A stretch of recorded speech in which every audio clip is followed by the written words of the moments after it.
त्यावेळी यांचे चित्रपट 2 बिल्डिंगच्या मध्ये व्हायचे, तर आम्हाला बघून एकदम बरं वाटायचं आणि लोक म्हणायचे बघ कसा करतो, बघ तुम्हाला बघून कसा करतो बघ. पूर्वी मॅगझिन मध्ये यायचं ज्युनियर मेमो, Malad, Aksa beach, Atlanta building असं काहीतरी यायचं ऍड्रेस. तर यांना भेटायची इच्छा झाली आणि मी शाळेच्या कपड्यावर डायरेक्ट मालाड स्टेशनला आलो आणि एवढं घाबरलेलो की आता आलोय इथपर्यंत. आणि त्यावेळी ते जंगलच सगळं, मड सगळं जंगल होतं. एका माणसाला विचारलं की यांना मला भेटायचं, तुमचा फोटो होता माझ्याकडे की हा फोटो आहे, मला यांना भेटायचं. त्याने मला पूर्ण स्टेशनवर सोडलं आणि सांगितलं जा घरी. यांना भेटायची जी इच्छा होती ही मनापासून होती माझी. ऍक्च्युली मी झी मराठी हास्य सम्राट आहे. साताऱ्यावरून शो करून येत असताना मला कुणीतरी सांगितलं की इथे junior Mehmood film star night. मला एवढं बरं वाटलं, एवढ्या वर्षाचं स्वप्न, आणि आता ते ज्युनियर मेहमूद मला भेटणार. कलाकार ओळखीचा होता आणि मी मेकअप रूम पर्यंत पोहोचलो आणि पोहोचल्याबरोबर मी त्याला एक प्रश्न विचारला, ते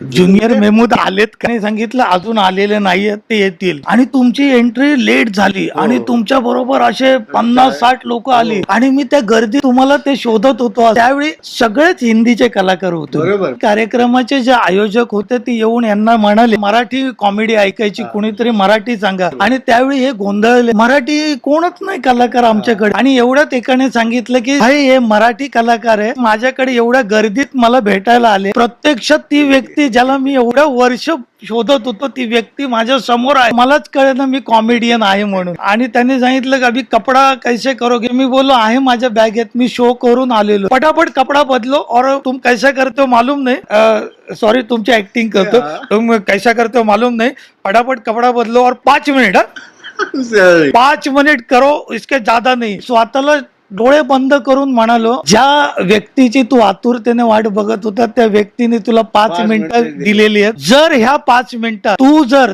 चांगला परफॉर्मन्स करू शकला नाही, मी स्वतःला म्हणालो आयुष्यात कुठल्याही स्टेजवर उभा राहू नको. त्या परमिशननी, यांच्या सहमतीनं, पायाचा स्पर्श करून मी स्टेजवर गेलो आणि म्हटलं वेळ फार कमी आहे, 5 मिनिटात खाली आलो. पुन्हा आयोजक आले आणि यांना म्हणाले नाही याला परत एंट्री द्या, हा छान करतो. हे माझ्याकडे बघायला लागले और 10 मिनिट म्हणून मला पुन्हा 10 मिनिटं आणि पुन्हा 10, असं मी 25 मिनिटं यांच्या बरोबर मी काम केलं. त्यानंतर त्यांनी मला सांगितलं की माझं एक ऐक, याच्या पुढचे सगळे कार्यक्रम माझे तू मराठीमध्ये करशील का? मला सूचना. कार्यक्रम संपल्यावर म्हटलं यांना, समोर बोलतोय की मी जातो घरी ट्रेननी. तर ते म्हणाले ट्रेननी काय, माझ्या बरोबर गाडीत यायचं. आणि यांनी मला त्यांच्या बाजूला बसून मुंबई पर्यंत आणलं. हा क्षण मी आयुष्यात विसरू शकत नाही.